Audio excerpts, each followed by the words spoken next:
நாம் இன்றைக்கு தியானிக்க இருக்கிற காரியம் அது தினீதி අපි මෙනෙහි කරන්නවෝ කාරණාව වන්නේ ஆன்மீக ஆசீர்வாதங்கள். ආධ්‍යාත්මික ආශිර්වාද නැත්නම් ආත්මික ආශිර්වාදය. சிலர் ஆசீர்வாதம் என்று பெயர் வைத்திருப்பார்கள். සමහරක් ආශිර්වාද කියන නම් කරලා ඇති. ஆனால் வாழ்க்கை முழுவதும் ஆசீர்வாதத்தை தேடிக்கொண்டே இருப்பார்கள். ජීවිත කාල පුරාවට ආශිර්වාදය සොයමින් සිටිනවා. ஆசீர்வாதம் ஒரு தென்றலை போல வரும், புயலை போல கடந்து விடும். ආශිර්වාදය සුළඟක් වගේ ඇවිලා කුණාටුවක් වගේ යනවා. ஆனால் ஆண்டவர் கொடுக்கின்ற ஆசீர்வாதங்கள் இரண்டு விதமான ஆசீர்வாதங்கள். මේ දෙවෙනි හස්සේ දෙන්නා ආශිර්වාද දෙආකාරයේ ආශිර්වාදයක් තිබෙනවා. ஒன்று உலக பிரகாரமான ஆசீர்வாதங்கள். එකක් ඇවිල්ලා ලෞකික ආශිර්වාදය. என்ன அவை? ඒක මොනවාද?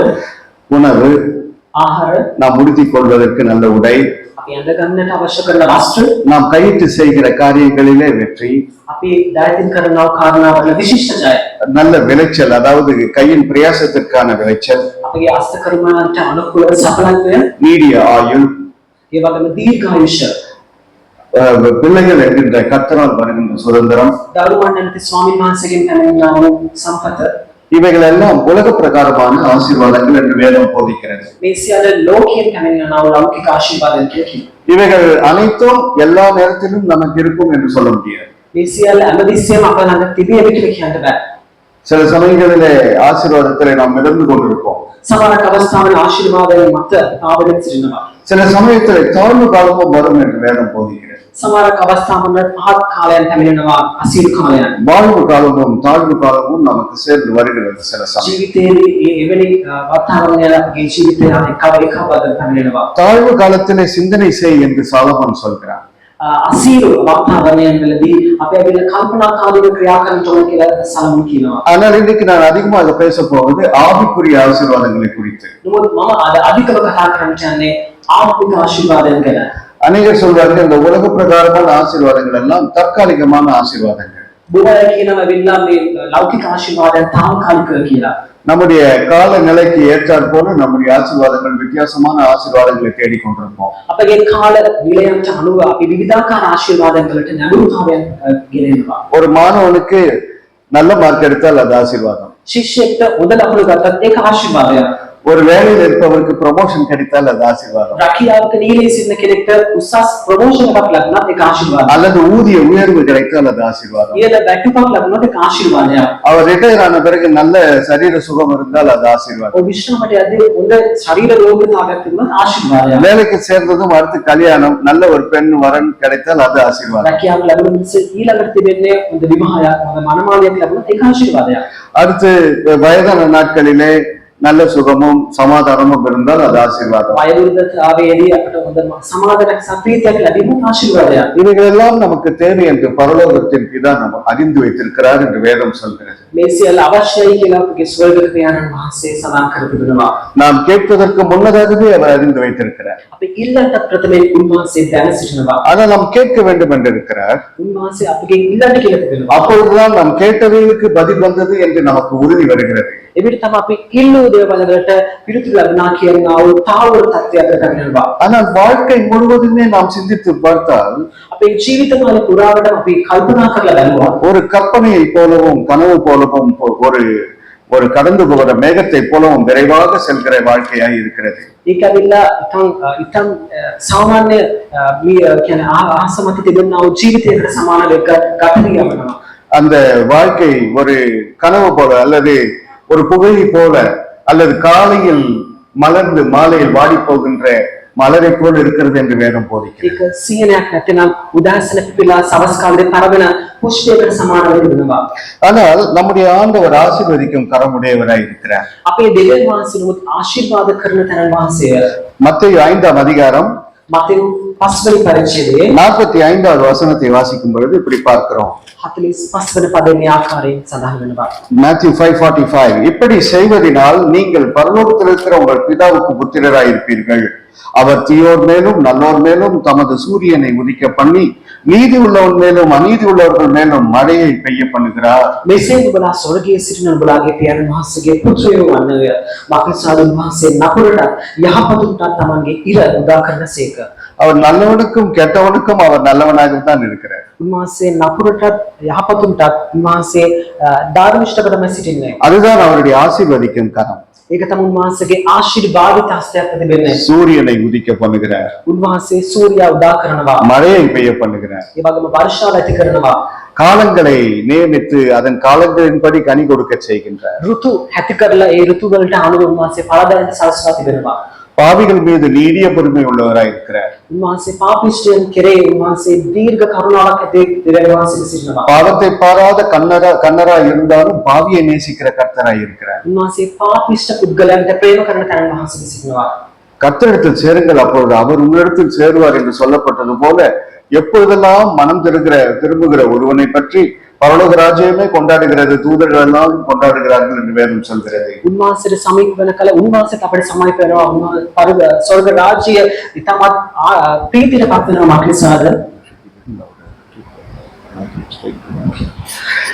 ස්වර්ග රාජ්‍යයේ මහත් ප්‍රීතියෙන් සමරනවා මාක්‍රිසාද. පාපිෂ්ඨ උන්වහන්සේ වෙතට පැමිණෙති.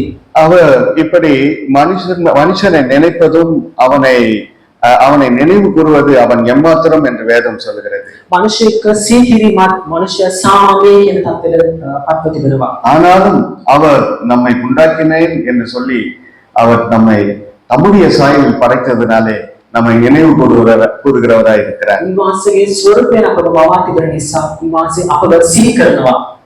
பாவி மனம் திரும்ப வேண்டும் என்று சொல்லி அவர் எப்பொழுதும் அவனுடைய மனமாற்றத்திற்காக காத்திருக்கிறவராய் இருக்கிறார். පාපිෂ්ඨයා යලි පසුතැවිලි වෙන පිණිස උන්වහන්සේ ඔහුගේ පසුතැවිලි උදෙසා බලා සිටිනවා.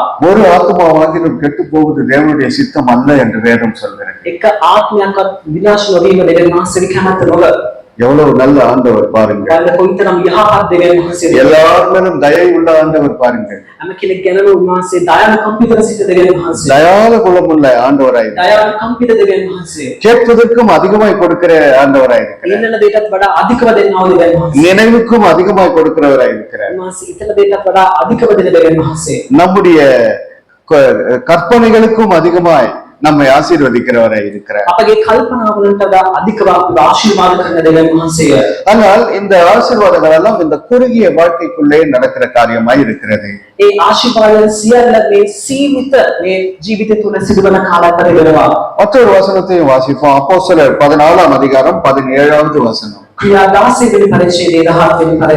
14 17 17 அப்போஸ்தலர் அவர் நம்மை நன்மை செய்து வந்து வானத்திலிருந்து மழைகளையும் செழிப்புள்ள காலங்களையும் நமக்கு தந்து ஆகாரத்தினாலும் சந்தோஷத்தினாலும் நம்முடைய இருதயங்களை நிரப்புகிறார் என்று வேதம் சொல்கிறது. ක්‍රියා 15 වෙනි පරිච්ඡේදයේ 16 සහ 17 ආකාරයෙන් සඳහන් වෙනවා. උන්වහන්සේ යහපත්කමෙන් 14:17 அப்போஸ்தலர் 14ஆம் அதிகாரம் 17வது வசனம். සමාවෙන්න ක්‍රියා 14 වෙනි පරිච්ඡේදයේ 17 සහ 18 උන්වහන්සේ ආශිර්වාද වර්ෂාව සහ සාරවත් කාලවල වලදී නුඹලාට කැමෙන් සන්තෝෂයෙන් නුඹලා සිත පුරවමින් යහපත්කම් කළ බැවින් තමන් වහන්සේ ගැන සාක්ෂි නොසිටියනසේකයි කිව්වය.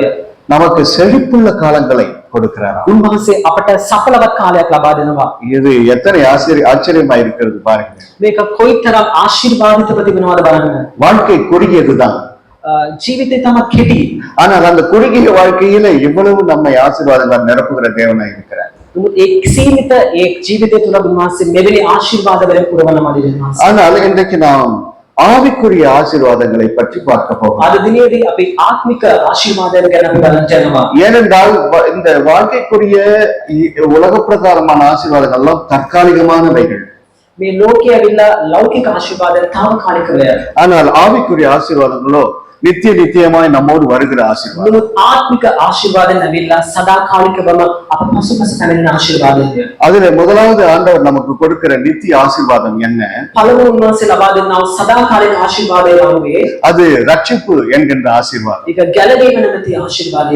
இந்த உலகத்துல இரண்டு விதமான மக்கள் கூட்டம் தான் இருக்கிறார்கள். මේ ලෝකයේ දෙආකාරක කණ්ඩායමක් තමයි සිටින්නේ. ரட்சிக்கப்பட்டவர்கள், ගැලවීම ලැබුව අය, ரட்சிக்கப்படாதவர்கள். ගැලවීම නොලබපු පුද්ගලයන්. இந்த ரட்சிக்கப்பட்டவர்கள் யார்? මේ ගැලවීම ලැබපු පුද්ගලයන් කවුද? தங்களுடைய பாவங்கள் மன்னிக்க பெற்றவர்கள் என்று அர்த்தம்.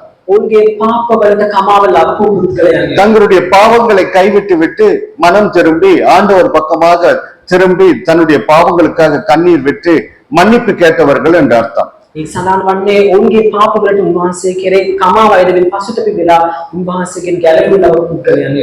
அப்படிப்பட்டவர்களை நாம் ரட்சிக்கப்பட்டவர்கள் என்று சொல்கிறோம். එවැනි පුද්ගලයන් අපි කියනවා ගැලවීම ලබ පුද්ගලයන් කියලා. தன் பாவங்களை மறைக்கிறவன் வாழ்வடைய மாட்டான். තමාගේ පාපය සඟවන්නා සඵලවත් වන්නේය. அவைகளை அறிக்கை செய்து விட்டு விடுகிறவனோ இரக்கம் பெறுவான் என்று வேதம் போதிக்கிறது. මොකද ඒවා කියාදී අත්හරින කල ඔව් ආශිර්වාද වන්නේ කියලා දෙවියන් වහන්සේ වචනේ සඳහන් කරනවා. அவர்கள் தான் ரட்சிக்கப்பட்டவர்கள். ඔවුන් තමයි ගැලවීම ලබ පුද්ගලයන්. அவர்கள் தான் ஆண்டவரே என்று சொல்லி ஆண்டவர் நினைவாகவே இருக்கிறவர்கள். ඔවුන් තමයි දෙවියන් වහන්සේ කියලා උන්වහන්සේට සීකරමින් සිටින්නේ. அவர்கள் தான் தங்களுடைய கவலைகள் எல்லாம் ஆண்டவர் மீது போட்டவர்கள். ඔවුන් තමයි ඔවුන්ගේ සීල වේදනාවන් උන්වහන්සේ කෙරේ දාන පුද්ගලයන්. அவர்கள் தான் எண்ணத்தை உண்போம் எண்ணத்தை உடுப்போம் என்று கவலையற்றவர்கள். ඔවුන් තමයි වෙලා මොකක්ද කන්නේ මොකක්ද බොන්නේ කියලා කිසිදු කල්පනාවක් නැති පුද්ගලයන්. ஏன் அந்த கவலைகள் எல்லாம் கர்த்தரிடத்தில் சொல்லிவிட்டார்கள். මක්නිසාද ඒ දුක් වේදනා සියල්ල උන්වහන්සේට කියලා නෑ.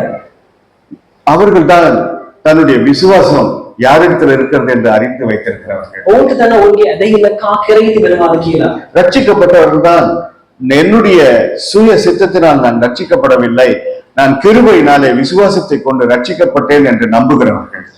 ගැලවීම ලබපයි කියන්නේ ඔවුන්ගේම සොකී කැමැත්තට ගැලවීම ලබපු අය ස්වාමීන් වහන්සේගේ කරුණාවෙන් සහ ස්වාමීන් වහන්සේගේ කමාව යටතේ ගැලවීම ලබපය. ரட்சிப்பு இயேசுவினுடைய நாமத்தில் மட்டுமே உண்டு என்று அப்போஸ்தலர் 4:12 வாசிக்கிறோம். ක්‍රියා 4:12 සඳහන් කරනවා යේසුස් වහන්සේගේ නාමයේ කරුණ කොටගෙන තමයි ගැලවීම තිබෙන්නේ කියලා. ரட்சிப்புக்காக வேறு எந்த நாமமும் இல்லை. ගැලවීමට වෙන අන් කිසි நாமයක් නැහැ. இந்த ரட்சிப்பு என்பதற்கு இன்றைய கால தமிழிலே என்ன வார்த்தை பயன்படுத்துகிறார்கள்? මේ ගැලවීම කියන කාරණාවට අද කාල වකවානුවේ දෙමළ විහාරයේ තිබෙන වචනේ කුමක්ද? இயேசு ரட்சிக்கிறார் என்று சொல்கிறோம். යේසුස් වහන්සේ ගලවනවා කියලා අපි කියනවා. அப்படியானால் என்ன அர்த்தம்? ඒක කියන්නේ කුමක්ද? இயேசு காப்பாற்றுகிறார் என்ற அர்த்தம். යේසුස් වහන්සේ ආරක්ෂා කරනවා කියන අර්ථය. பிசாசிடத்திலிருந்து காப்பாற்றுகிறார், උන්වහන්සේ සාතන්ගේ ගලවනවා. மரண பயத்திலிருந்து காப்பாற்றுகிறார், ඒ වගේම මරණ බියෙන් ගලවනවා.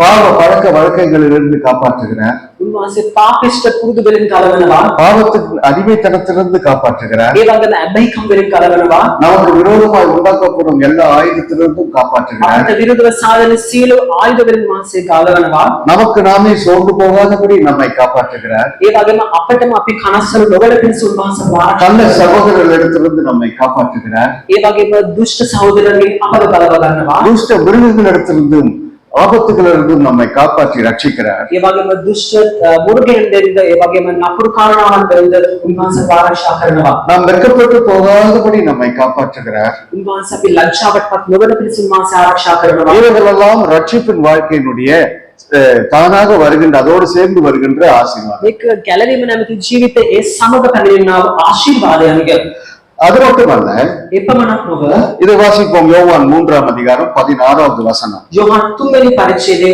16 වෙනි පදයට අපගේ අවධානය යොමු කරමු. தேவன் தம்முடைய ஒரே பேரான குமாரனை விசுவாசிக்கிறவன் எவனோ அவன் கெட்டு போகாமல் நித்திய ஜீவனை அடையும்படிக்கு அவரை தந்தருளி இவ்வளவாய் உலகத்தில் அன்பு கூர்ந்தார் என்று யோவான் 3:16 வசனத்திலே வாசிக்க கேட்கிறோம். යොහන් 3 වෙනි පරිච්ඡේදයේ 17 වෙනි පදයේ මේ ආකාරයෙන් සඳහන් වෙනවා. John 3:16. පරිච්ඡේදයේ 16 වෙනි පදය උන්වහන්සේ දෙවියන් වහන්සේ ස්වකීය ඒකජාතක පුත්‍රයාණන් දෙනතරම් ලෝකයට ප්‍රේම කළසේක. එසේ කළ උන්වහන්සේ කෙරේ අදා ගන්නා සෑම විනාශ නොවි සදාකාල ජීවනය ලබන පිණිස. இங்கு தன் ஒரே பேரான குமாரனாக இயேசுவை விசுவாசிக்கிறவன் எவனும் கெட்டு போக கூடாது என்று காப்பாற்றுகிறார். මක්නිසාද උන්වහන්සේගේ ස්වකීය ඒකජාතක පුත්‍රයාණන්ව අදහන කිසිවෙකු විනාශ නොවන පිණිස උන්වහන්සේ ගලවනවා. அநேகர் பல காரியங்களை விசுவாசிக்கிறார். බොහෝ දෙනෙක් අවිලා බොහෝ කාරණාවන් අදහනවා. சிலர் தாங்கள் பிறந்த நட்சத்திரத்தை நம்புகிறார்கள். ඒගොල්ලන් ඉපදුනා වූ ඒ රාශි චක්‍රය විශ්වාස කරනවා. சிலர் ராசிகரமான கல் போட்ட மோதிரங்களை வைத்து அதை நம்புகிறார்கள். ඒ වගේම උන්ට ලාභ උපදවන සමාගල් විශ්වාසය තබනවා. சிலர் நல்ல நேரம் கெட்ட நேரம் என்று விசுவாசிக்கிறேன் நம்புகிறார்கள். ඒ වගේම උන්ට සුබ වේලාවන් ඒ වගේම අසුබ වේලාවන් කරේ විශ්වාසය තබනවා.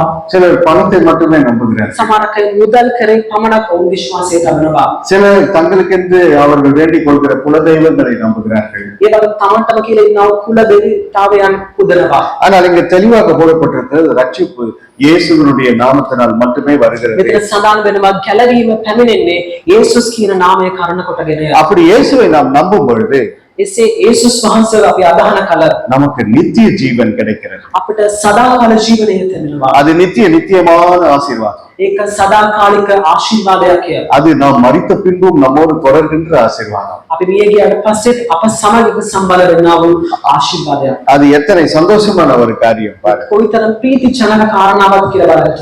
என்ன என் ஆனந்தம் சொல்ல கூடாதே, மன்னன் கிறிஸ்து என் பாவத்தை எல்லாம் மன்னித்து விட்டாரே, மன்னன் கிறிஸ்து என் பாவத்தை எல்லாம் மன்னித்து விட்டாரே.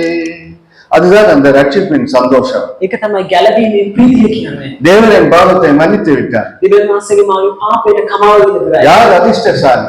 කවුද ඇවිල්ලා භාග්‍යවන්ත පුද්ගලයා? யார் பாக்கியவான்? කවුද භාග්‍යවන්ත? எவனுடைய பாவங்கள் மன்னிக்கப்பட்டதோ அவன் பாக்கியவான் என்று சங்கீதக்காரன் சொல்கிறான். ගීතවල කර මෙසේ සඳහන් කරනවා කවරෙක්ගේ පාපය කමා කරන ලැබුවාද ඔව් භාග්‍යවන්තය. ஆகவே நமக்கு பாவ மன்னிப்பு உண்டு, ඒ නිසා අපට පාප කමාව තිබෙනවා, ரட்சிப்பு உண்டு, ගැලවීම තිබෙනවා. நமக்கு பல தீங்கிலிருந்து காப்பாற்றுகின்ற தேவன் உண்டு, අපිට විවිධ නපුරු කාරණාවලින් කලවන දෙවියන් කෙනෙක් ඉන්නවා, நித்திய ஜீவன் உண்டு. සදාකාල ජීවනය තිබෙනවා. இதையெல்லாம் சிந்திக்கும் பொழுது நமக்கு ரட்சிப்பின் சந்தோஷம் உண்டு. මේ සියල්ල කල්පනා කරන කල අපට සදාකාල ජීවනයේ ප්‍රීතිය තිබෙනවා. அல்லேலூயா. හලෙලූයා. நம்முடைய வாழ்க்கையில எப்பொழுது சந்தோஷமாய் இருப்போம். අපේ ජීවිතය අප සමගටම ප්‍රීතියෙන් සිටින කෙනෙක්ද? இதற்கு பேர் தான் ரட்சிப்பின் சந்தோஷம். මේක තමයි අපි කියන්නේ ගැලවීම ප්‍රීතිය කියලා. இரண்டாவதாக ஆவிக்குரிய ஆசீர்வாதம் என்ன? දෙවෙනුව ලැබෙනා වූ ආත්මික ආශිර්වාදය பாவ மன்னிப்பு, அவருடைய ரத்தத்தினாலே பாவ மன்னிப்பாகிய மீட்பு என்கின்ற ஆசீர்வாதம். පව්කමා කිරීම උන්වහන්සේගේ ශුද්ධ රුධිරය කටගෙන ලැබෙනා වූ පව්කමා කිරීමේ ආශිර්වාදය. குறித்து வைத்துக் கொள்ளுங்கள். கொலோசியர் 1:14. கொலோசியன்ஸ் 1:14 කොලොස් 1:17 වෙනි පදය. வாசிக்க வேண்டாம். அவருடைய ரத்தத்தினாலே நமக்கு பாவ மன்னிப்பாகிய மீட்பு கிடைக்கிறது. උන්වහන්සේගේ රුධිරය කරන කොටගෙන පාපයට කමාව නැමැති කැලවීම ලැබෙනවා.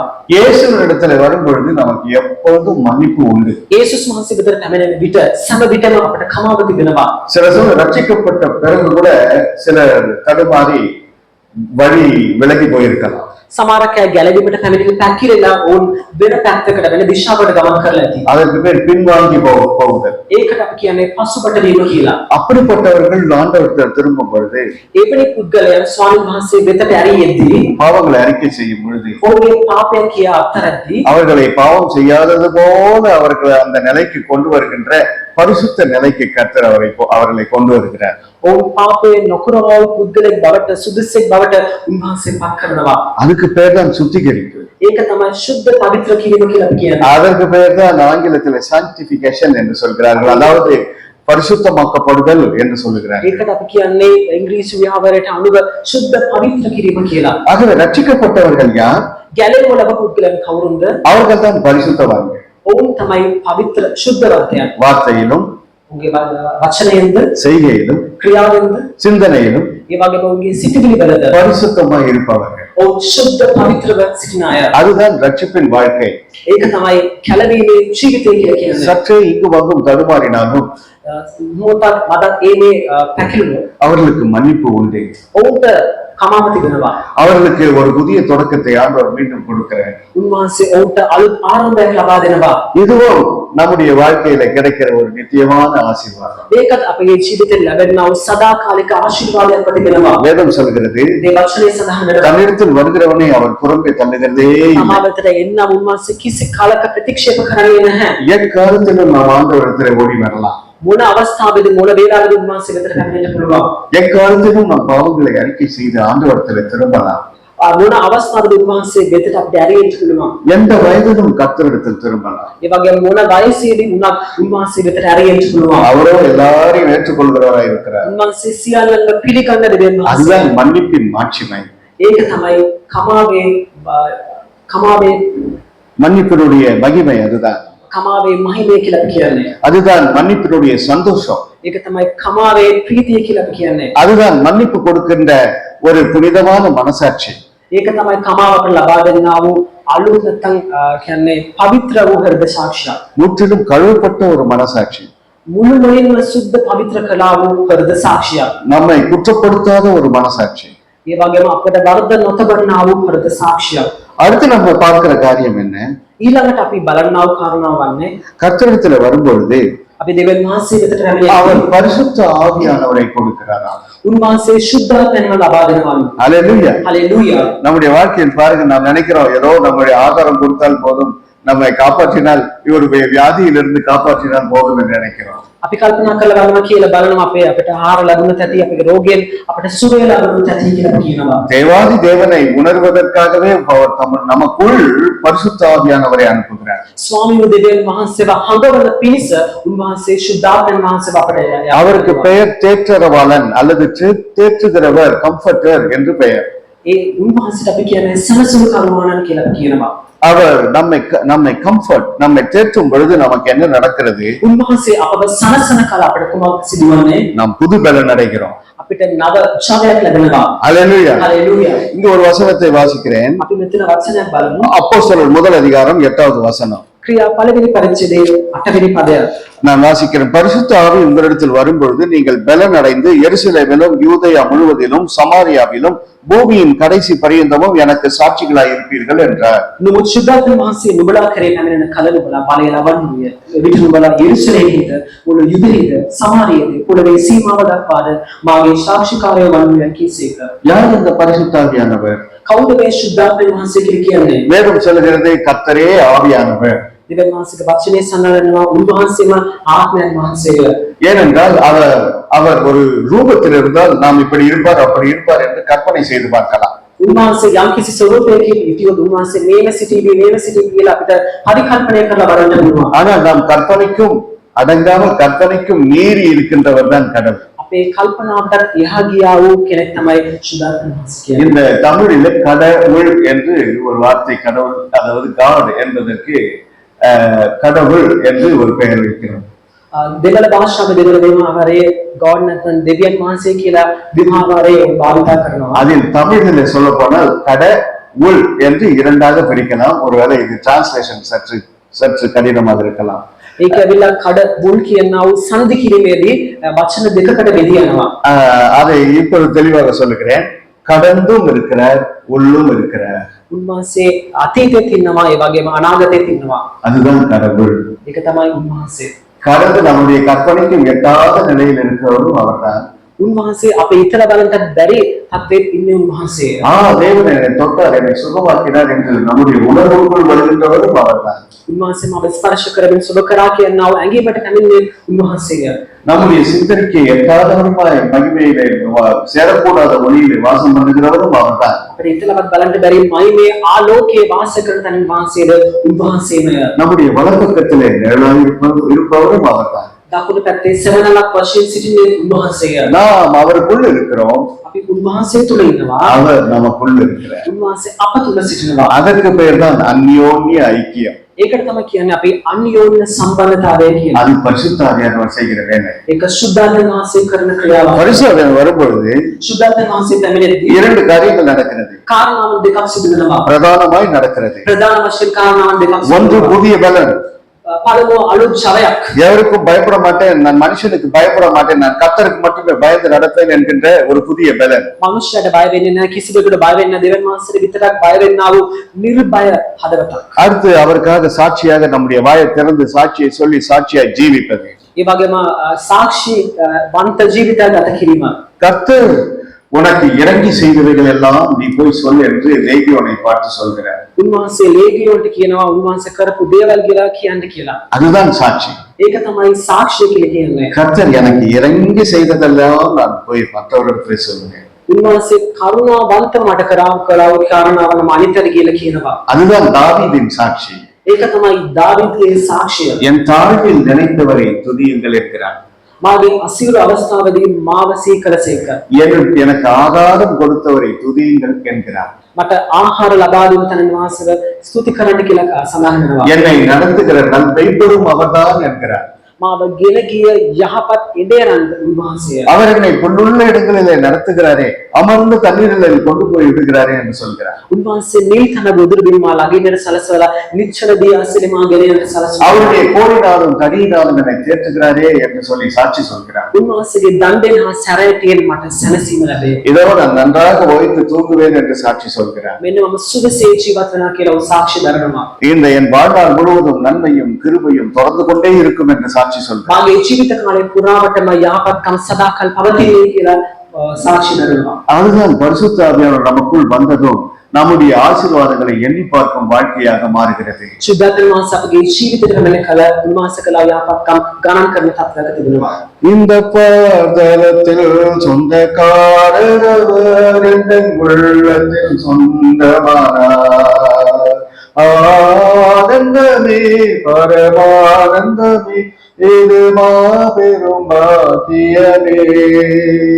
இந்த பாதலத்தில் சொந்தக்காரரவர் எங்கள் உள்ளத்தில் சொந்தமானார். எல்லாரும் சேர்ந்து பாடுவோம். மகிழ்வோம் மகிழ்வோம் தினமாக மகிழ்வோம் இயேசுராஜன் நம் சொந்தமாயினார். மகிழ்வோம் மகிழ்வோம் தினமாக மகிழ்வோம் இயேசுராஜன் நம் சொந்தமாயினார். இந்த பாதலத்தில் சொந்தக்காரரவர் எங்கள் உள்ளத்தில் சொந்தமானார். இந்த பாதலத்தில் சொந்தக்காரரவர் எங்கள் உள்ளத்தில் சொந்தமானார். அல்லேலூயா. ஆனந்தமே ஆனந்தமே திருவாவிரும் பாக்கியமே. ஆனந்தமே பரமானந்தமே திருவாவிரும் பாக்கியமே. இந்த பாதலத்தில் சொந்தக்காரரவர் எங்கள் உள்ளத்தில் சொந்தமானார். ஹல்லேலூயா. இது நட்சத்திர வாழ்க்கை. මේක තමයි ගැලවෙන ජීවිතය. இது பாவ மன்னிப்பின் மகிழ்ச்சியின் வாழ்க்கை. මේක කාර්යයේ ප්‍රීතිය ජීවිතය. இது பரிசுத்த ஆவியானவரால் பலம் பெற்ற வாழ்க்கை. මේක සුදානන් වහන්සේගෙන් සවි බල නැමුවා වූ ජීවිතයක්. இது நம்முடைய ஆசீர்வாதங்களை எண்ணி பார்க்கும் வாழ்க்கை. මේක අපේ ආශිර්වාදයෙන් ගණන් කරලා බලනවා වූ ජීවිතයක් තිබෙනවා. அடுத்து இந்த ஆவிக்குரிய ஆசீர்வாதத்தில் மற்றொரு காரியத்தை பார்ப்போம். ඒ වගේම ආත්මික ජීවිතයේ තිබෙන ආශිර්වාදවල තිබෙනා වූ අනෙකුත් කාරණාවන් ගැන බලමු. அது பிதாவுடைய சிக்ஷை என்று வேதம் சொல்கிறது. ඒක වෙලපියන් වහන්සේගේ ඉගැන්වීම. அதாவது நம்முடைய பிதாவானவர் நாம் தவறு செய்கிற நேரங்களிலே நம்மை திருத்துகின்றவராக இருக்கிறார். උන්වහන්සේ අපි වැරදි කරන අවස්ථාවේදී උන්වහන්සේ අපට තරවටු කරනවා. நிறைய பேருக்கு யாராவது ஏதாவது கரெக்ஷன் சொல்லிட்டா திருத்தி ஏதாவது சொல்லிவிட்டால் அவங்களுக்கு பிடிக்கவே பிடிக்காது. අපි සමහරක් අයට උන්ගේ වැරදි අපි පෙන්වා දෙද්දී ඔවුන්ට සමහරක් විට ඒක ගැන පෙන්වීමක් උන් කරන්නේ නැහැ. அவர்களுக்கு தாங்கள் சொன்னதும் தாங்கள் சிந்தித்ததுமே சரி என்று எப்பொழுதும் எண்ணிக்கொண்டிருப்பார்கள். ඔවුන් කරපු දේ තමයි හරි කියන ඔවුන්ගේ ඒ ආකල්පය තුළ ඔවුන් සිටිනවා. மாற்று கருத்துக்கு இடம் கொடுக்க மாட்டார்கள். ඔවුන් අනෙකුත් කාරණාවන්ට කරුණු ගැන ඔවුන් සලකා බලන්නේ නැහැ. ஆனால் எபிரேயர் 12ஆம் அதிகாரம் 5 - 7 வரை உள்ள வசனத்தை சீக்கிரம் வாசிக்கலாம். ඒබ්‍රව 12 වෙනි පදේ 12 පරිච්ඡේදයේ எபிரேயர் 12 5 - 7 வரை. அன்றியும் என் மகனே கர்த்தருடைய சிட்சையை அற்பமாய் எண்ணாதே, அவரால் கடிந்து கொள்ளப்படும் பொழுது சோர்ந்து போகாதே. கர்த்தர் எவரிடத்தில் அன்பு கூறுகிறாரோ அவனை அவர் சிட்சித்து தாம் சேர்த்துக் கொள்கிற எந்த மகனையும் தண்டிக்கிறார் என்று பிள்ளைகளுக்கு சொல்லுகிறது போல உங்களுக்கு சொல்லி இருக்கிற புத்திமதியை மறந்தீர்கள் என்று அங்கு எபிரேயருக்கு எழுதுகிற எழுத்தாளர் அங்கு சொல்கிறார். ඒබ්‍රව 12 වෙනි පරිච්ඡේදයේ 5 වෙනි පදයන් පුත්‍රයන්ට මේ නුඹලාට කියන අවවාද වචනේ උඹලා මතක නැති කරෝය. ඒ කවරෙක් යත් මාගේ පුත්‍රයා ස්වාමීන් වහන්සේගේ දඬුවම සුළු නොකරන්න, උන්වහන්සේගේ තරවටු කරන ලබන කල ක්ලාන්ත නොවෙන්න. මක්නිසාද ස්වාමීන් වහන්සේ ප්‍රේම කරන අයට උන්වහන්සේ දඬුවම් කරනසේක, උන්වහන්සේ පිළිගන්න සියලු පුත්‍රයන්ට තලනසේක. நன்றாக கவனிப்போம். இங்கே ஒரு தகப்பன் தன் பிள்ளையை திருத்துவது போல, சிக்ஷிப்பது போல යම් කිසි පියෙක් තමාගේ දරුවාව තරවටු කරන ආකාරය සඳහන් වෙනවා. நம்முடைய பரம பிதாவும் நம்மை நாம் தீமையான நேரங்களில் தீமை செய்கின்ற நேரங்களிலே தவறுகின்ற நேரங்களில நம்மை திருத்துகிறவராய் இருக்கிறார். ඒ වගේම අපගේ ස්වර්ගික පියාණන් වහන්සේ අපි වැරදි කරන අවස්ථාවන් වලදී නපුරු කාරණාවක් කරන අවස්ථාවේදී උන්වහන්සේ අපට දඬුවම් පමුණුවනවා. அவர் ஆபிரகாமை கூட திருத்தி இருக்கிறார், தாவீதை திருத்தி இருக்கிறார். அப்படி பல பரிசுத்தவான்களை அவர் கடிந்து கொண்டிருக்கிறார். උන්වහන්සේ ආබ්‍රහම්ද දාවිද්ද වැනි විවිධාකාරයේ ශුද්ධගතුන්ව උන්වහන්සේ දඩුවමට ලක් කර තිබෙනවා. மோசையை திருத்தி சிக்ஷித்திருக்கிறார். මෝසෙස්ට දඩුවම් පමුණුවීමෙන් අධිගස්සා තිබෙනවා. எலியாவை சிக்ஷித்திருக்கிறார். ඒ වගේම එලියාට උන්වහන්සේ දඩුවම් පමුණුවා තිබෙනවා. இப்படி பல சமயங்களிலே பரிசுத்தவான்கள் கூட தவறும் பொழுது கர்த்தர் அவர்களை அழுத்தம் திருத்தமாக அவர்களுக்கு எது சரி தவறு என்று சுட்டி காட்டி திருத்துகிறாராம். ඒ වගේම ශුද්ධවන්තයන් පවා උන්ට කිලියන අවස්ථාවේදී උන්ට හරි වැරද්ද කුමන කියන කාරණාව ගෙන එමින් උන්වහන්සේ ක්‍රියා කරනවා. அதனால்தான் நமக்கு தாழ்வு காலம் வருகிறது. ඒ නිසා තමයි අපිට අසීරු කාලයන් පැමිණෙන්නේ. அந்த தாழ்வு காலத்தினாலே தான் தாழ்வு காலத்தை கொடுத்து நம்மை சிந்திக்க வைக்கிறார். ඒ අමාරු කාලයෙන් ලබා දෙමින් අපිට කල්පනා කරන්න උන්වහන්සේ කාලවකවානුවක් ලබා දෙනවා. அது பிதாவானவர் செய்கிற ஆசீர்வாதமான காரியம் என்று வேதம் சொல்கிறது. ඒක පියාණන් වහන්සේ විසින් ලබා දෙනා වූ ආශිර්වාදිත කාල පරිච්ඡේදයක් බවට සඳහන් වෙනවා. அப்படி அவர் சிக்ஷிக்கும் பொழுது ඒ ආකාරයෙන් දඩුවම් කරන කල நம்முடைய சுயமானது நம்முடைய வாழ்க்கையும் நம்முடைய சிந்தனைகளும் செயல்களும் எல்லாம் பரிசுத்தம் அடைகிறது. ඒ වගේම අපගේ මමත්වය අපගේ ජීවිතයේ සියල්ල යන කාරණාවන් පවිත්‍ර වෙනවා. பரிசுத்தம் என்பது சாதாரணமாக வந்துவிடாது. ශුද්ධකම කියන එක சாமாන්‍ය පැමිණෙන්නේ නැහැ. அதாவது தங்கத்தை நெருப்பிலே போட்டு புடமிட்டு அதை சுட வைத்து அதை வேகமாக எரிய வைத்து எரியும் நெருப்பிலே காட்டித்தான் தங்கத்தை புனிதமான தங்கமாக மாற்றுகிறார்.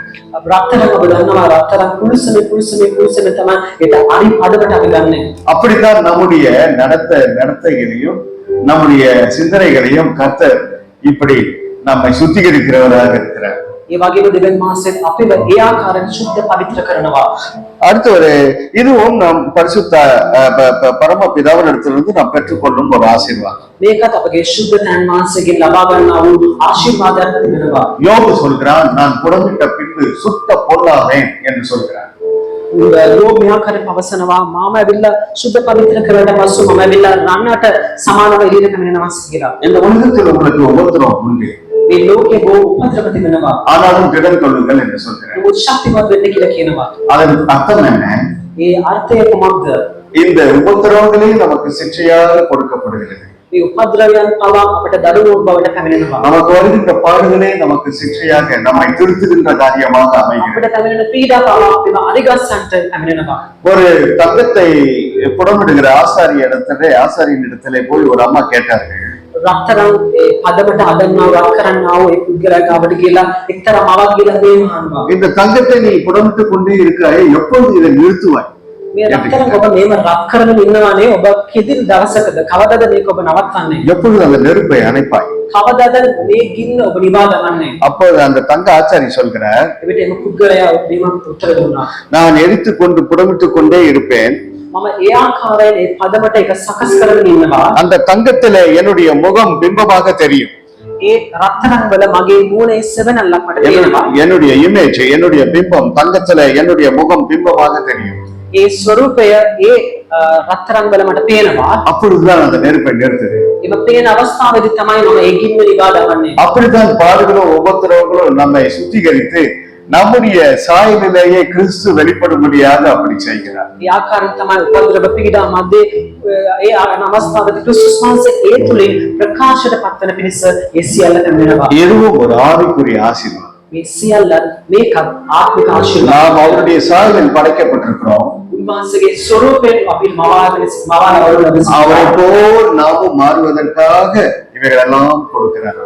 උන්වහන්සේ මෙන් ස්වරූපයෙන් මෙන් වෙන පිණිස උන්වහන්සේ මේ සියල්ල අපිට ලබා දෙනවා. கடைசியாக ஒரு காரியத்தை பார்த்து முடிக்கலாம். අවසාන වශයෙන් අපි තවත් දෙයක් බලන්න යනවා. புதிய பிரமாணம் என்கின்ற ஒரு காலகட்டத்துக்குள் கர்த்தர் நம்மை வழி நடத்துகிறார். අලුත් ගිවිසුම කියනවා වූ කාල පරිච්ඡේදයකට දෙවියන් වහන්සේ ඔබ ගෙනෙන්න තිබෙනවා. இந்த வசனத்தை வாசிப்போம். எபிரேயர் 8ஆம் அதிகாரம் 10ஆம் வசனத்திலே, அந்த நாட்களுக்கு பின்பு நான் இஸ்ரவேல் குடும்பத்தாரோடே பண்ணும் உடன்படிக்கையாவது என்னுடைய பிரமாணங்களை அவர்களுடைய மனதிலே வைத்து அவர்களுடைய இருதயங்களில் அவைகளை எழுதுவேன். நான் அவர்கள் தேவனாய் இருப்பேன், அவர்கள் என் ஜனமாய் இருப்பார்கள். ඒකම 8වෙනි පරිච්ඡේදයේ දාවන පදය එසේගේ දවස්වලට පසු මා විසින් ඊශ්‍රායල් වංශයේ සමග කරන ගිවිසුමනා මාගේ විවස්ථාව ඔවුන්ගේ සිහියේ තබමින් ඒවා ඔවුන්ගේ සිත්වල යන්නෙමි. මා ඔවුන්ගේ දෙවියන් වහන්සේ වන්නෙමි. ඔවුන් මාගේ සෙනගක් වන්නෝය. என்னுடைய பிரமாணங்கள், அதாவது பழைய ஏற்பாட்டிலே பிரமாணங்கள் என்பது கட்டளைகள், இதை செய் இதை செய்யாதே என்று கட்டளைகளாக இருந்தது. පරණ ගිවිසුමේ විවස්ථාවන් කියලා කිව්වොත් ඒක ආඥා 50ක් ඒක අනුගමනය කළ යුතු කාරණාවක් වශයෙන් තිබුණා. அதை யாராவது போதித்தால் தான் மக்களுக்கு தெரியும். ඒ ගැන කවුරුහරි කෙනෙක් ගෙනහැර දැක්වුවොත් තමයි මනුෂ්‍යයන්ට දන්නේ. ஆனால் நாம் ரட்சிக்கப்பட்ட பின்பு නමුත් අපි ගැලවෙ ලැබුවාට පස්සේ எது சரி எது தவறு என்று நமக்கு ஒரு சத்தம் கேட்க ஆரம்பிக்கிறது. අපි මේක ආවිදෙන එක වැරදිද කියන ශබ්දයක් අපිට ඇසෙනවා. அது ஏன்? ඒක ඇයි නම් கர்த்தர் தன்னுடைய பிரமாணத்தை நம்முடைய இதயத்திலேயே எழுதி விடுகிறார். පක්ෂසාද උන්වහන්සේගේ කිවිසුම අපගේ හදවතේ තබා තිබෙනවා. எவைகளெல்லாம் சரி என்று சொல்லி, எவைகளில் தவறு என்று சொல்லி, அவைகளெல்லாம் நம்முடைய இதயத்திலேயே எழுதி அதை சுட்டி காட்டுகிறார் பரிசுத்த ஆவியானவர். සුද්ධාත්ම වහන්සේ මේ සියල්ල නිවැරදි මේ සියල්ල වැරදි කියන කාරණාවන් අපගේ හදවත්වල ලියා තබා තිබෙනවා. இது புதிய உடன்படிக்கையின் பாத்திரம் என்று சொல்கிறார். මේක අලුත් ගිවිසුම කියලා සඳහන් කරනවා. இது புதிய பிரமாணம் என்று சொல்கிறார். මේක අලුත් විවස්ථාව කියලා කියනවා. இந்த புதிய பிரமாணம் பழைய ஏற்பாட்டினுடைய காலங்களினுடைய சடங்காச்சாரங்கள் எல்லாம் கடந்து வந்து நாம் இயேசுவை மட்டுமே நோக்கி பார்க்கின்ற இந்த புதிய பிரமாணம். මේ විවස්ථාවල පරණ ගිවිසුම තිබුණා සියලු චාරිත්‍ර විඳ හෙලා දම අභියවවා උන්වහන්සේ සමග ඒ අලුත් ගිවිසුම කරා ගෙන යන්න සලස්වනවා. இனி சடங்குகள் நம்மை ரட்சிக்க போவதில்லை. චාරිත්‍ර විධිවිධාන අපි වෙලා ගලවන්න යන්නේ නැහැ. இனி இன்னின்ன கட்டளைகள் எல்லாம் கைப்பற்ற வேண்டும், இன்னின்ன பலிகள் எல்லாம் செலுத்த வேண்டும் என்கின்ற நிலை நமக்கு இல்லை. මේ විවස්ථාවන් අනුගමනය කරන්න ඕනේ, මේ පූජාවන් කරන්න ඕනේ කියන තත්ත්වයක් තවදුරටත් අපිට නැහැ. அதற்கு பதிலாக இந்த புதிய பிரமாணத்திலே ඒ දෙවියන්ට මේ අලුත් ගිවිසුමේ பரிசுத்த ஆவியானவர் இந்த கட்டளைகளை அன்பு என்கின்ற கட்டளையாக நம்முடைய இதயத்திலே எழுதுகின்றார். උන්වහන්සේ විවස්ථාවේ අලුත් විවස්ථාවක් වශයෙන් ප්‍රේමය නැමැති විවස්ථාව අපගේ හදවත තුළ උන්වහන්සේ ලියනවා. அது என்ன அன்பு? ඒ මොන ප්‍රේමයද? கடவுளை பற்றிய பார்த்த அன்பு, ස්වාමීන් වහන්සේ කෙරේ බලන ප්‍රේමය, நம்முடைய அயலானை பற்றிய அன்பு, අපගේ අසල්වාසීන් කෙරේ බලන ප්‍රේමය. இப்படி இருபுறம் கொண்ட அன்பை நம்முடைய இதயத்திலே எழுதுகின்றார் ஆண்டவர். මේ ආකාර දෙකඩුවක් ඇති හදවතක් ඇති ප්‍රේමයක් වශයෙන් උන්වහන්සේ තබනවා. இது அன்பின் பிரமாணம். මේක ප්‍රේමයේ විවස්ථාව. இது புதிய பிரமாணம். මේක අලුත් විවස්ථාව. பழைய பிரமாணம் ஒழிந்தது, පරණ ගිවිසුම පාලකොස් තිබෙනවා. சடங்குகள் ஒழிந்தது, පරණ චාරිත්‍ර විධිවිධාන පාලකොස් තිබෙනවා. பழைய சிந்தைகள் எல்லாம் ஒழிந்து பழைய வாழ்க்கையினுடைய நம்பிக்கைகள் எல்லாம் ஒழிகிறது. පරණ ජීවිතයේ තිබුණා වූ විශ්වාසවන්ත කාරණාවන් සියල්ල පාපගොස් තිබෙනවා. ஒருவன் கிறிஸ்துவுக்குள் இருந்தால் කවර ක්‍රිස්තුස් වහන්සේ තුළ සිටිනවා. அவன் புது சிருஷ்டியா இருக்கிறான். ඔව් අලුත් නැවිලක්ය. பழையவைகள் ஒழிந்தன, පරණ දේ සියල්ල පාපගොස් තිබේ. எல்லாம் புதிதாயின. සියල්ල අලුත් වී තිබේ. இனி நாம் இயேசுவை பார்த்த வண்ணமாகவே நடக்கிறோம். දැන් අපි යේසුස් වහන්සේ දෙස බලමින් ගමන් කරන්නට අවශ්‍යව තිබෙනවා. நான் சுருங்க சொல்லுகிறேன். මම කෙටියෙන් කියන්නම්. ஆசீர்வாதங்கள் இரண்டு உண்டு. ආශිර්වාදයන් දෙආකාරයක්ය. ஒன்று தற்காலிகமான உலக பிரகாரமான ஆசீர்வாதம், එකක් తాවකාලික නැමැති ලෞකික ආශිර්වාදයන්, அடுத்து ஆவிக்குரிய ஆசீர்வாதம், දෙවනුව ආත්මික ආශිර්වාදයන්. அது நித்தியமான நிரந்தரமான ஆசீர்வாதம். ඒක සදාකාලික ස්ථීර ආශිර්වාදයන්. ஆண்டவர் இது இரண்டையும் கொடுக்கிறார். දෙවියන් වහන්සේ මේ සියලු දේ ලබා இந்த දෙනවා. ஆவிக்குரிய ஆசீர்வாதத்திலே මේ ආත්මික ආශිර්වාදයන් වල ரட்சிப்பு அவர் கொடுக்கும் மிக பிரதானமான ஆசீர்வாதம். ගැලවීම ඉතා වැදගත් ප්‍රධාන ආශිර්වාදයන්ය. நாம் சிறு சிறு காரியங்களிலே தவறும் பொழுது நம்மை மன்னித்து மீண்டும் மீண்டும் ஏற்றுக்கொள்கிறார். அது பெரிய ஆசீர்வாதம். පොඩි පොඩි කාරණාවල පැටලී වැටෙද්දී උන්වහන්සේ යලි කමාව ලබා දී උන්වහන්සේ කලවා ගන්නවා. பரிசுத்த ஆவியானவரால் நம்மை பலப்படுத்தி அவருக்கு சாட்சியாக வாழ செய்கிறார். அதுவும் ஆவிக்குரிய ஆசீர்வாதம். ඒ වගේම සුදාත්ම වහන්සේ ලබා දෙන්නේ අපේ බලන් නංගති අපිට ජීවත් වෙන සාසනාව ඒකත් එක්තරා ஒரு ආශිර්වාදයක්. தகப்பன் தன் மகனை சிட்சிப்பது போலவே கர்த்தர் நம்மை பிதாவானவர் நம்மை சிட்சித்து தம்முடைய சாயலுக்கு ஒப்பாக மாற்றுகிறார். පියෙකු තමාගේ දරුවාට තරවටු කරන ආකාරයෙන් දරුවන් කරන ආකාරයෙන් ස්වාමීන් වහන්සේගේ ස්වරූපයට අප වෙනස් කරන පිණිස උන්වහන්සේ දරුවන් කරනවා. புதிய பிரமாணமாகிய புதிய மனசாட்சியை கொடுக்கிறார். ඒ වගේම අලුත් දිනස්ථාපන නැමැති අලුත් මනසක් ලබා දෙනවා. கர்த்தரை நேசிக்கவும் அயலானை நேசிக்கவும் ஒரு உள்ளத்தை கொடுக்கிறார். ස්වාමීන් වහන්සේට ප්‍රේම කරන්නටත් අසල්වාසීන්ට ප්‍රේම කරන්නටත් උන්වහන්සේ මනසක් ලබා දෙනවා. நாம் இந்த ஆவிக்குரிய ஆசீர்வாதங்களை நினைத்து ஆண்டவருக்கு நன்றி சொல்லி எழுந்து நின்று ஜெபிப்போமா? මේ ආත්මික ආශිර්වාදයන් දෙවියන් වහන්සේට ස්තුති කරමින් අපි නැගී සිටින දෙවියන් වහන්සේට ස්තුති කරමු. ஆண்டவர் நாம் நினைக்கிறதுக்கும் வேண்டிக் கொள்வதற்கும் அதிகமான ஆசீர்வாதங்களை வைத்திருக்கிறார். දෙවියන් වහන්සේ අපි හිතන දේට අපි කල්පනා කරන දේට අධිකම උන්වහන්සේ ලබා දෙනවා. ஆனால் இவைகள் எல்லாம் அவரிடத்திலே தன்னை ஒப்பு கொடுத்தவர்களுக்கு தான் கொடுக்கிறார். මේ සියල්ල උන්වහන්සේට බාර දෙන අයට තමයි ලබා දෙන්නේ. அவர் தாராள மனம் கொண்டவராய் இருந்தாலும் උන්වහන්සේ ත්‍යාගශීලී හදවතක් ඇති දෙයක් කියලා தன் குமாரனாகிய இயேசுவை விசுவாசிக்கிறவன் தான் நித்திய ஜீவனை அடைப்பான் என்று சொல்கிறார். තම පුත්‍රයන් වහන්සේව විශ්වාස කරන කෙනා තමයි සදාකාල ජීවිතය ලබන්නේ. நமக்கு இயேசுவே வழியா இருக்கிறார். අපිට යේසුස් වහන්සේගේ මාර්ගයක් තිබෙනවා. சத்தியமாய் இருக்கிறார். සත්‍යවති වෙන උන්වහන්සේ. ஜீவனாய் இருக்கிறார். ජීවනය. ஆகவே அவரை நோக்கி இன்றைக்கு ஜெபிப்போம். අපි උන්වහන්සේ දෙස බලන යාඥා කරමු. ஆண்டவரே எனக்கு இந்த மன்னிப்பு வேண்டும். ස්වාමිනී මට මේ කමාව අවශ්‍යයි. எனக்கு இந்த புதிய பலன் வேண்டும். ස්වාමිනී මේ ශක්තිය මට අවශ්‍යයි. நான் இனி பாவம் செய்யாதபடிக்கு ஒரு புதிய பலன் எனக்கு வேண்டும். මම තව දුරටත් පාපේ නොකරන පිණිස මට අලුත් බලයක් අවශ්‍යයි. நானும் சாட்சியாக ஜீவிக்க வேண்டும். මම සාක්ෂියක් වශයෙන් ජීවත් වෙන්න අවශ්‍යයි. எனக்கும் இது சரி இது தவறு என்று சொல்லுகிற பரிசுத்த ஆவியானவருடைய சத்தம் கேட்க வேண்டும். ස්වාමිනී මට සුදාතන් වහන්සේගේ හඬක් ඇසෙන්න ඕනේ මේ කාර්යය මේකනේ වැරදි කියන කාරණාවට. என்னை திருத்துகிற பிதாவினுடைய அன்பு எனக்கு வேண்டும். ස්වාමිනී මාව අරිගස්ස වෙන පියාණන්ගේ ප්‍රේමය අවශ්‍යයි. புதிதும் ஜீவனமான பாதையிலே ரட்சிப்பின் பாதையிலே நடத்துகின்ற பரிசுத்த ஆவியானவர் எனக்கு வேண்டும். ස්වාමිනී අලුත් ජීවනයේ මාර්ගයේ ගෙන යන සුදාතන් වහන්සේගේ මාර්ගය මට අවශ්‍යයි. இன்றைக்கு நாம் அவரை நோக்கி கூப்பிடுவோம். අපි දෙවියන් වහන්සේ කෙරේ මොරවසමු. ஆண்டவரே எனக்கு இந்த நாளின் இந்த முக்கிய ஆவிக்குரிய ஆசீர்வாதத்தினாலே என்னை நிரப்பி அனுப்பும் என்று கேட்போம். අපි දෙවියන් වහන්සේගෙන් මොරවසමින් ඉල්ලමු ස්වාමිනී මේ ආත්මික ආශිර්වාද වලින් මාව පුරවගෙන යවන්න කියලා. எங்களை நேசிக்கிற பரலோக தந்தையே, අපිට ප්‍රේම කරන ස්වර්ගික පියාණනි, இந்த மாலை நேரத்துக்காக உம்மை துதிக்கிறோம். මේ සවස් කාලේ නිසා වහන්සේට තුති කරනවා. நீர் எங்களுக்காக வைத்திருக்கின்ற இந்த உலக பிரகாரமான ஆசீர்வாதங்களுக்காக துதிக்கிறோம். ඒ වගේම වහන්සේ තවත් තිබෙනා වූ ලෞකික ආශිර්වාද නිසා ඔබට ප්‍රශංසා කරනවා. ஒருவேளை சுகத்திற்காக இங்கு வந்திருக்கிறவர்களை நினைத்து பாரும். ස්වාමිනී මොහොතක් ස්වාමිනී සුබය අපේක්ෂා කරමින් කැමති සිටින ජනතාව සීකරලා බලන්න. அல்லது தங்களுடைய குடும்பத்தில் சுகவீனமாய் இருக்கிற ஒருவருக்காக ஜெபிக்கிறவர்கள் இருக்கலாம்.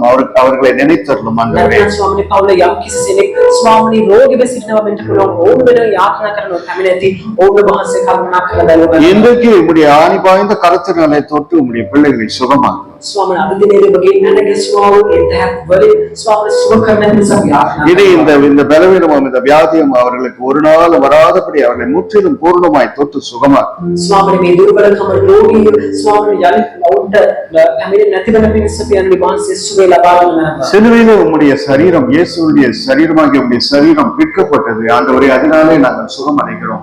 ස්වාමිනී කුරුස ගසේ තිබෙන වහන්සේගේ ශරීරයෙන් පොඩි වුණා පියාණනි. ඒ නිසාට සුවය තිබෙනවා. நீ சிந்தின ரத்தத்தினால எங்களுக்கு பாவ மன்னிப்பு உண்டானது ஆண்டவரே. ඔබගේ ගතිරෝ උදරේ කරන කොටගෙන අපට පාපයට කමාව තිබෙනවා. எங்களுடைய பாவங்கள் எல்லாம் மன்னிப்பு. අපගේ සියලු පාපයට කමාව කළ මැනව. பரிபூர்ண ஜீவனை தார். පරිපූර්ණ ජීවනය ලබා දුන මැනව. பரிபூர்ண சுகத்தை தார். පරිපූර්ණ සුවය ලබා දුන මැනව. பரிபூர்ண பரிசுத்தத்தை தார். පරිපූර්ණ ශුද්ධත්වය ලබා දුන මැනව.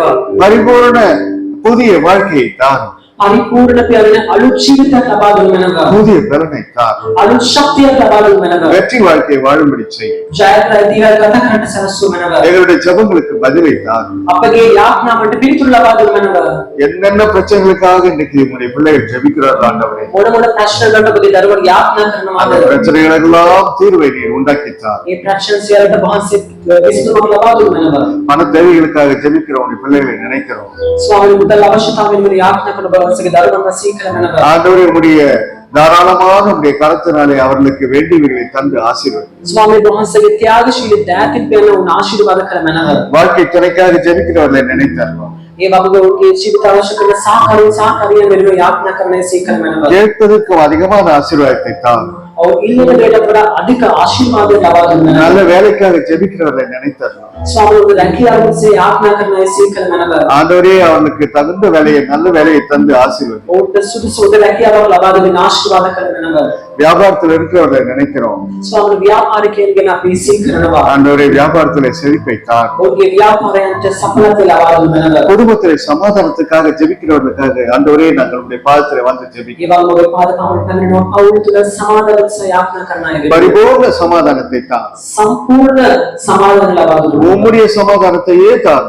ඔබගේ සමාදානය දුන්න මැනව. தெய்வீக சமாதானத்தை தார். දිව්‍ය සමාදානය ලබා දුන්න. யாராலும் எடுக்க கூடாத அந்த சமாதானத்தை இன்றைக்கு தாரும் ஆண்டவரே. කිසිවෙකු ලබා ගන්න පුළුවන් බැරි සමාදානය ලබා දුන්න මැනව. இந்த நாள் முதல் கொண்டு அவருடைய குடும்பத்திலே எப்போதும் மகிழ்ச்சி உண்டாகட்டும். අද පටන් ඔහුගේ ජීවිතවල පවුල්වල ස්වාමීනි ප්‍රීතිය තිබෙත්වා. அவர்கள் குடும்ப ஜெபத்தை செய்யும் பொழுது கர்த்தாவே உம்முடைய பிரசன்னம் அந்த குடும்பங்களிலே இறங்கட்டும்.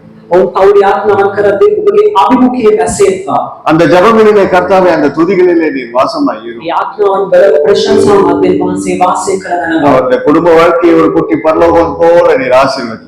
ඔහුගේ පවුල් ජීවිතේ පවා වහන්සේ ස්වර්ගයක් වෙන ආශිර්වාද. இயேசு அழைக்கிறார் ஊழியர்கள் எல்லா ஊழியர்களுக்காகவும் ஜெபிக்கிறோம். යේසුස් කරන සියලු සේවාවලට මේ යාඥා කරනවා. விசேஷமாக இலங்கையிலே நடைபெற்றுக் கொண்டிருக்கிற ஜெப கோபுரங்களுக்காக ஜெபிக்கிறோம். මේ වගේම ශ්‍රී ලංකාවේ තිබෙනා වූ ඒ යාඥා කුළුවෙලු යාඥා කරනවා. ஒவ்வொரு ஊழியரையும் அபிஷேகித்தார்.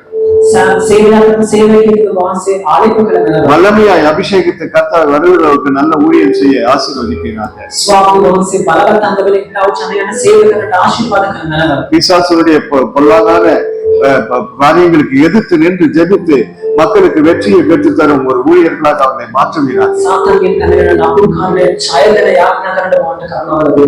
உம்முடைய நாமத்திற்கு மகிமையை கொண்டு வரும் ஊழியர்களாக மாற்றும்.